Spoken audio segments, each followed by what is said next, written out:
So today I'll be talking on why gluten-free and allergen-free skincare and cosmetics is a must in your skincare routine. So first I'll introduce myself, who am I and why you should even listen to me. So first of all, I'm a mom. I have 3 little kids, 4-year-old, 6 and 11. I'm a wife, and especially in this time, of course, we all kind of stuck home, so it becomes even more important.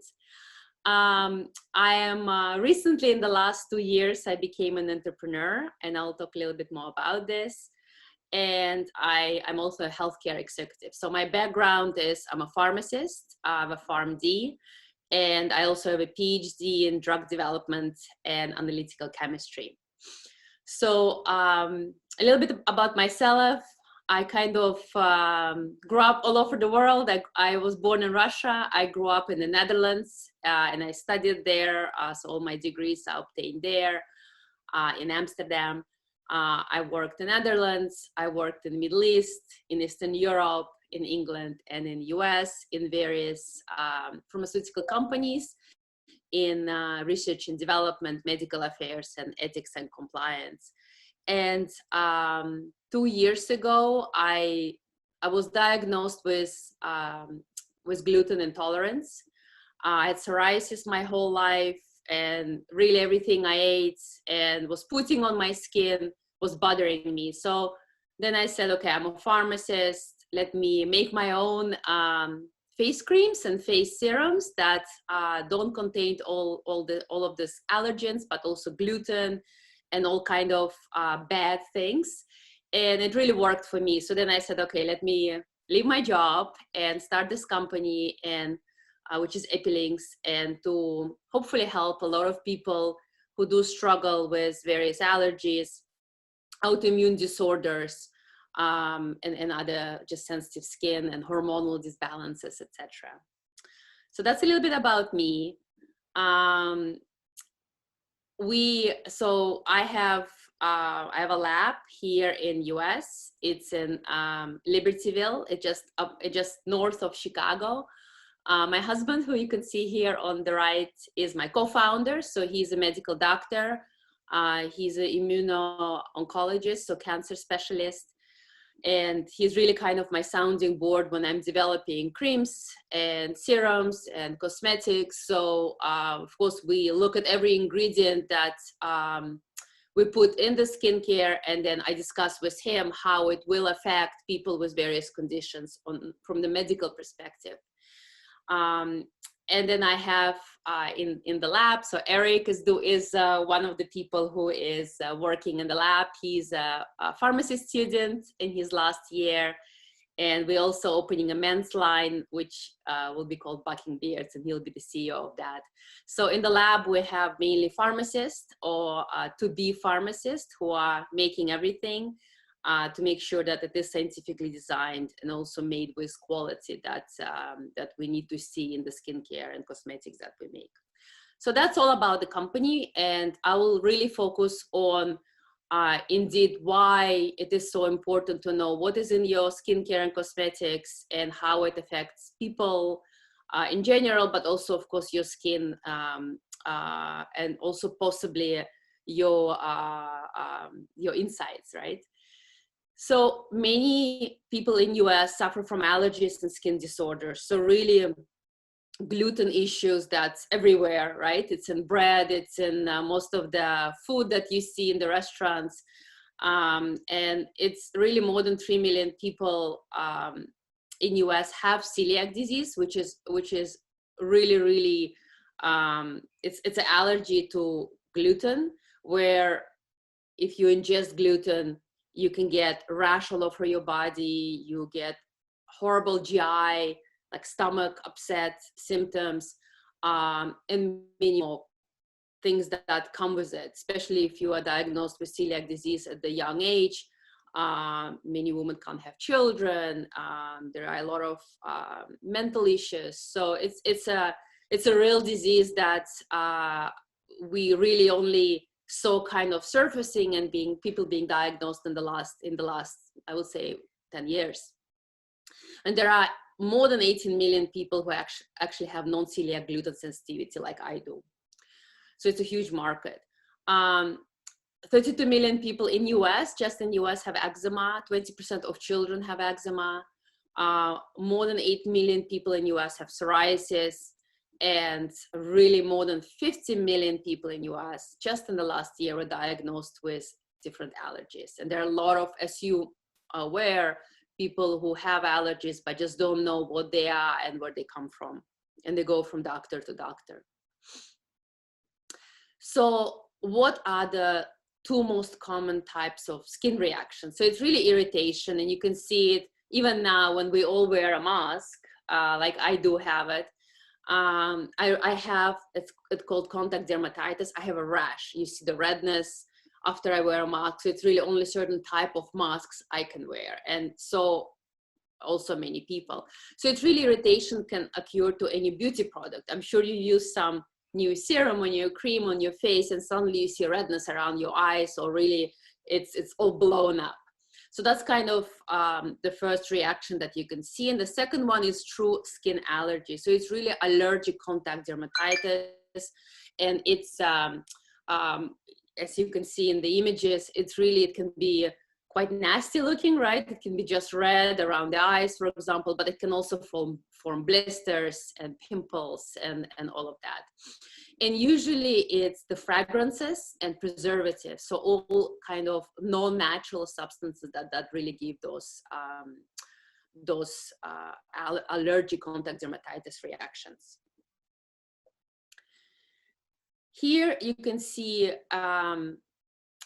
it's interesting. So this is a male, and you can see also allergy that this person shows to grass-derived agents. So I know we'll think that natural and organic is good, but we need to define what that natural and organic means, right? It's good to have natural products, it's good to have organic products, but we see too many of those natural things in the bottles and we assume it's good. So we know that there are a lot of allergies to grass-derived agents. So it is natural, but there are so many things there can be so many things in a bottle that natural becomes quite dangerous. So you really need to look, if it's a natural product, you have to look at the ingredients. What ingredients are in this product?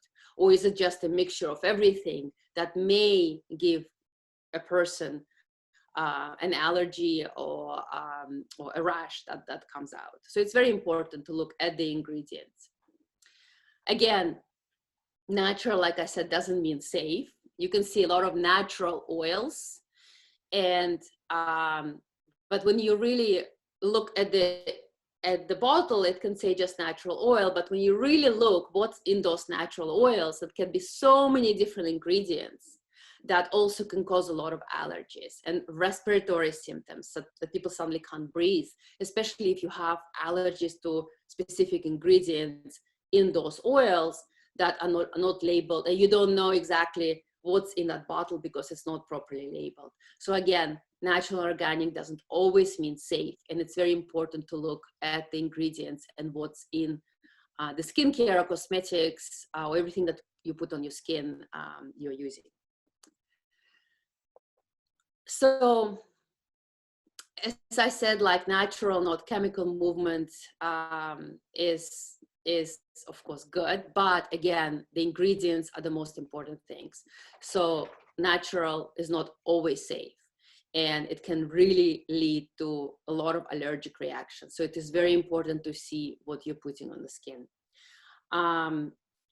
Also, when you look at many products, as you can say, that you can buy in some like natural stores or anything else, I would always go ask a person who is in the store or a manufacturer, call them up, email them, and if they don't give you exactly what's in those products that you're buying, don't buy, because it might not be as natural as you think it is. So in terms of the skincare, so even if the skincare is allergen-free, is gluten-free, is all natural, a natural, meaning you know exactly what ingredients are in there, you can still have an allergic reaction, because sometimes we just don't know. Every skin and every person is different. You can have an allergic reaction just because you also had some conditions, predisposition to some conditions, like people who come to me, they usually older, they have you know, they're over 40, there are different hormones that occur in our bodies, meaning that sometimes it's just very hard to predict, even if you know there are no allergens that you can be allergic for in your skincare, you can still have a rash. So I always say, when you buy a product, a skincare product, or cosmetics, like even lipstick, don't put it on your face immediately. Do a patch test, and patch test is usually done here, like you can see on the screen, just behind your ears, because this skin is quite similar to the skin on your face. And I would leave it for really a day, 24 hours, and you can see if there is a redness that occurs. Don't use it on your face, because most likely you will get an allergic reaction. So really, I always say, please do a patch test, wait 24 hours, see if something happens. If it's not, it's great, use it. If it is, don't use it. So you may also ask, well, when we talk about gluten, right? Gluten is a large molecule. So many people come to me and say, I know it's a gluten-free skincare, for example, that we have, but gluten is a large molecule. It doesn't get absorbed through your body, really. It cannot penetrate the skin barrier, and it is true. However, skin is our largest organ, right? And because it is our largest organ, it's not always smooth and clean and closed for everything. We have lesions on the skin. We have cuts. People with eczema or psoriasis have skin that's completely, can be completely penetrated by anything. So everything you do put on your skin, like a body cream, at certain point, especially where the skin is thinner or you have lesions or cuts, everything will get absorbed and will come into your digestive tract, right? Or your blood barrier. And especially when you talk about the face, everything around the eyes, the nose, the lips, when you put lipstick on your lips, you constantly eat that lipstick during the day. Or when you drink something, you drink that lipstick with your tea or coffee or anything. If you put mascara or eyeliner or anything, eyeshadows around your eyes, it will get absorbed through the eyes. So everything you put around your nose, you will inhale and will come into your respiratory tract. So again, don't be confused when people say like, oh no, it's only when you eat it, when you have specific allergies, it's only when you eat it that you can have an allergic reaction. That's not true. It's also when you put on your skin, you can get an allergic reaction, or you can get, like I said, an irritation on your skin, or in your digestive tract. So that's kind of what I was been saying to summarize, like the elephant in the room, right? The gluten-free skincare or allergen-free skincare. So it's just very important. So we know there are 14 known allergens, according to the FDA and according to many other websites. So we made sure at Epilinks that we basically are free of all of those allergens, to make sure that we don't risk that when people are allergic to peanuts or eggs or anything else, that anything will get absorbed and they can get any adverse reactions or feel bad when they put skincare that contains those things. And a lot of skincare does.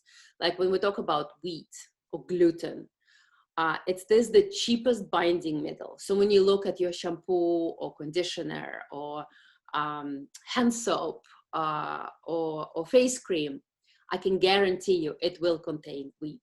And maybe it's not in the label, but it isn't one of the ingredients that's on the label.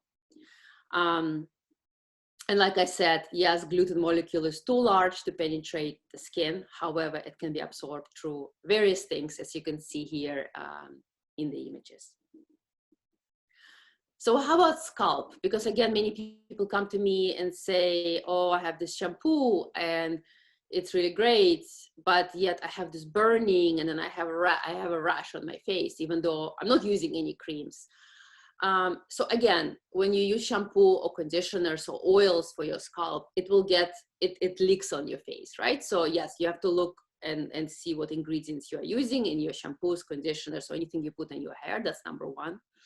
And number two, yes, scalp is, I mean, physically an extension of your face. However, it is very different than your face.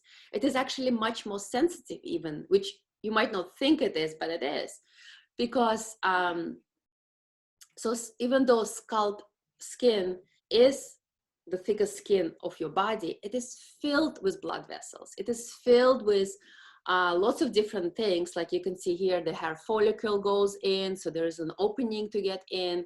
There are a lot of blood vessels. There are a lot of things that play a role. So everything you put on your scalp is also very important to look at the ingredients. And everything you put on your scalp, or especially when you have, like many men have like a bald skin, you really need to be careful. And I know some men who, to moisturize their skin, they were putting face cream on their scalp, and it didn't work because, again, like lots of face creams are very occlusive, meaning that they keep the moisture in the face, right? Or they attract with hyaluronic acid the moisture from the air, so your skin keeps moisturized. And if you put it on the scalp, it basically will block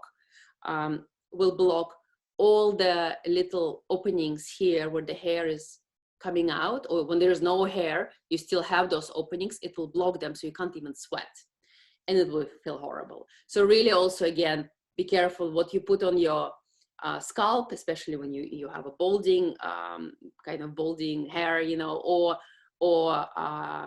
the shampoos, conditioners, oils, etc. And again, here I talk a little bit about cruelty-free. So we decided to be cruelty-free. There really is no excuse anymore to test on animals. There are so many different things that we can do. We can do patch test, we can do in vitro testing, we can do just in the lab, you know, on the cells. There is really, if anyone tells me, no, we had to test and see the results, number one, I feel it's cruel, and number two, it won't even be representative of how it will be on a human being, like on the skin. And we also decided to be vegan because, again, a lot of people who try a more natural, a more healthy ways of living decide more and more to go vegan. So we also wanted to cater to people who have allergies, have autoimmune conditions, but also who decide to go vegan, to make sure that that it is also suitable for them. And you heard me speak a lot about ingredients, and the importance of this. So here you can see it's one of the labels with ingredients, and you probably, I can't definitely pronounce most of them. So it can be very confusing. And yes, you almost need a chemical degree to even understand what those labels mean. And again, many products or many companies don't even list their ingredients anymore, or don't list the full list of ingredients anymore. So what I always suggest, number one, list your ingredients. Number two, list the QR code, so you can scan it and you could go to the website of where the products are listed, where all the ingredients are listed. And to also make sure that, like what we do, we list each ingredient and we say what that ingredient is meant for and why it's in there. And if it doesn't give any function, but just a bulk, or will make the product smell nice or glide nicely, get it out of there. You don't need it. It's just all that crap that you don't need in there. And if on the website of the manufacturer there are no ingredients, or you don't understand what they mean, I always say write to them, and they have to write back. If they don't write back, if they don't communicate what's exactly is in the product, don't buy it, because you just can never be sure. And again, just to, you know, summarize, most of the skincare that you see, they are not allergen free because it's of course more expensive to make. They are not gluten free. Most of it is also just kind of put together. And I always say it is important that it is scientifically designed, that you know each ingredient, why it's in there, why it's put in there, how it will interact with the cells, and what kind of potential reaction it will give.